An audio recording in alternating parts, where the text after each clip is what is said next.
Hey everyone, what is up? We're back at Universal Studios Florida. Finally, HHN Lite is here. They do have 2 houses open since, the whole COVID situation's been getting a little bit better. So we're here to check out those 2 houses. We're coming up on our first house, The Bride of Frankenstein. There's 2 of them.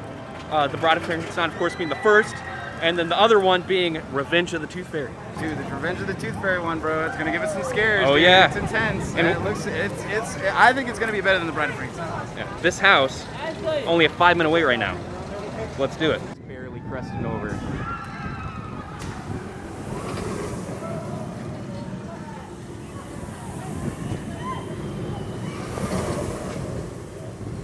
Revenge of the Tooth Fairy, only 5 minutes. Let's go. Marco thinks this might be the better one. We've both been through these houses a few times now, so we figured we'd give you kind of, not necessarily our first impressions, but more so of like an actual review, our thoughts. Yeah, I would say like the theming for the second house is probably my favorite, which is the Tooth Fairy, and I like the smells that go on in it. I like the narration of it.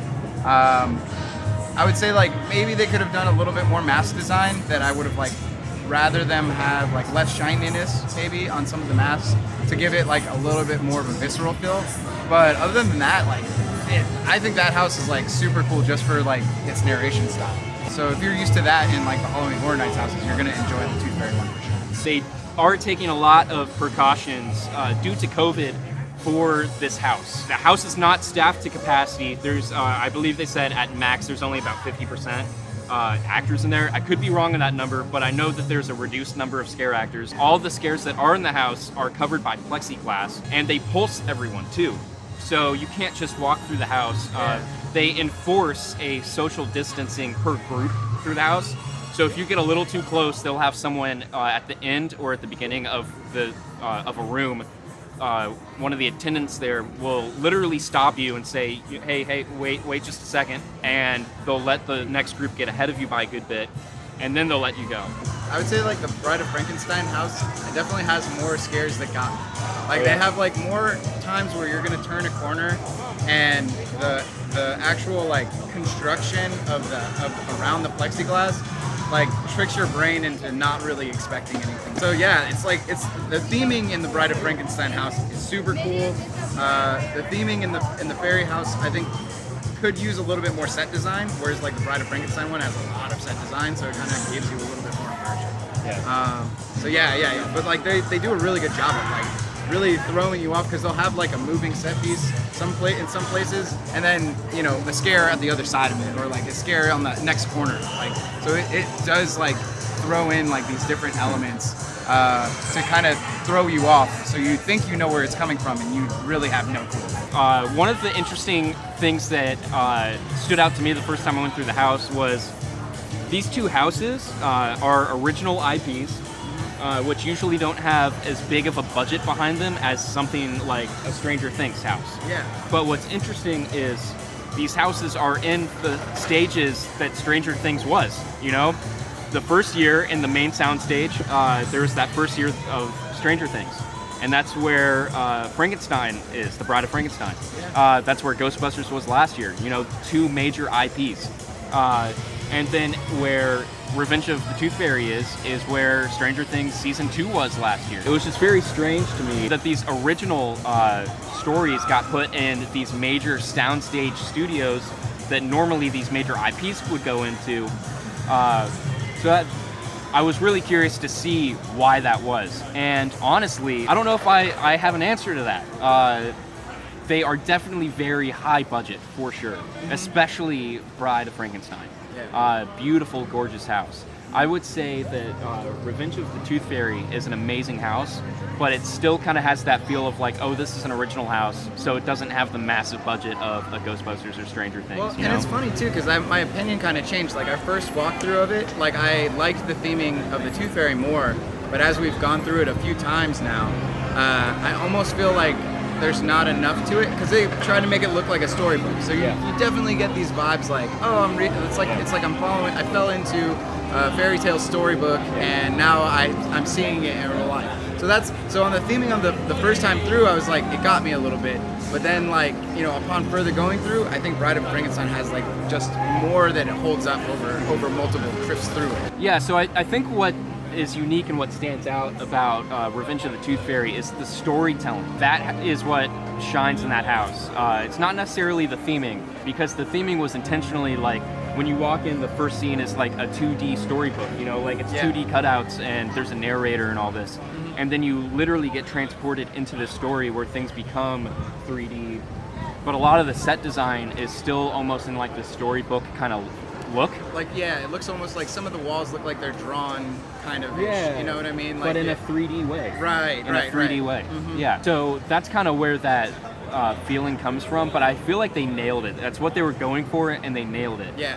And what I loved about that house specifically was the unique storytelling. There was actually, and there's kind of sort of a narrator in both houses, but in especially Revenge of the Tooth Fairy, it's very much like, it's almost like your grandfather reading this storybook to you. Yeah, and it's guiding you through the next section. It kind of, you almost get like prepared for like the room beforehand because they've got a little bit of narration. Well, it's kind of like a Dr. Seuss movie. Yeah. Like there's the narrator like narrating through this Dr. Seuss movie.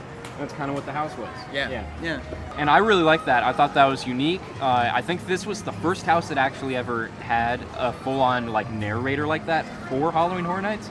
I could be wrong, but as far as I can remember, I'm pretty sure this is the first year that they've done something like that. It almost kind of feels like a spiritual sister to the Scary Tales houses that they do here. Yeah, they have had 3 or 4 of those houses throughout the years. There was one here last year, and it was actually phenomenal. So it's really cool to see that they're taking these ideas and going a little bit further with them. Right. With Bride of Frankenstein, it is technically a sequel to the house that we got last year, Universal Monsters. And I really like that house because, like you were saying, I feel like the theming is very, very, very well done in that house. Gorgeous house, beautiful aesthetics. The costumes are amazing. Costumes are great. Yes. Yeah. The one thing that I have to say about that house, though, was it took me a few goes through the house to really pick up on the story, though.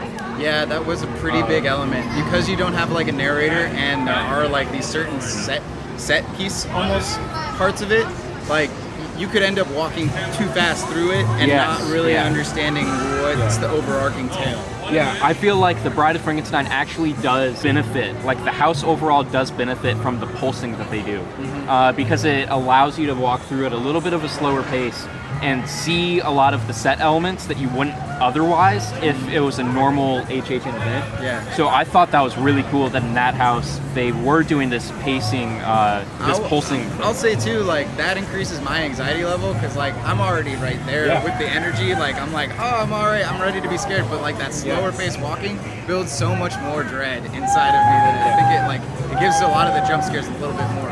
And what's really cool is both of these houses, by the end of the house, it's like, so at the beginning of the house are like really wide open, big set pieces, but by the end of the house, it's like smaller hallways almost, you know? Yeah. So I was finding that because there's no one meeting us in front of us, it was almost like, I didn't know which way to go, and so I would start turning, and then a scare actor would jump out, and it's like, oh crap, I thought that was where I was supposed to go. I'm glad you jumped out, because I would have walked that way. So I would have walked right into the plexiglass and been flat. Yeah, I think Bride of Frankenstein actually really benefited from the pulsing that they're doing with the lines. Overall, an amazing house. I hope that they take this as a test run and hopefully maybe incorporate something like this into a daily operation, not just for HHN. Oh man, that would be super cool. Yeah, because like they can do it. The Universal in Hollywood has had a daytime walkthrough horror attraction like this before in several iterations, the latest one being The Walking Dead, which is no longer open. But before that, they had Universal Monsters and a few others. And last year, at the end of HHN, they did a day where they had the Stranger Things house open to the day park guests too, and that was a huge, huge, huge success. So I'm really hoping that they take note on what's happening here, and they see that it's going over really well. And if you're an annual pass holder, let Universal know. Yeah, they give you those surveys for a reason. Maybe we can see something throughout the day, maybe even outside of HHN season. That would be pretty amazing. Yeah, that'd be really cool. I'd be psyched for that. Yeah, that would make me keep. I already gonna buy another annual pass, but I mean, it would be like an extra incentive for me to be like, friends, they're scares. Like, let's get the pass. It would be. I would 100% make sure to renew my pass every single year if they had scare houses and that sort of thing. That would just be like another unique thing that other parks aren't doing that Universal is. So yeah, for sure. But without further ado, that is our review of the two HHN Lite houses, the two scare houses that have been opened for the what would have been HHN season. Right, Frankenstein, Revenge of the Tooth Fairy. So fantastic. Let us know your thoughts down below in the comments of what you think about these houses. Do you want to go through them? Have you gone through them?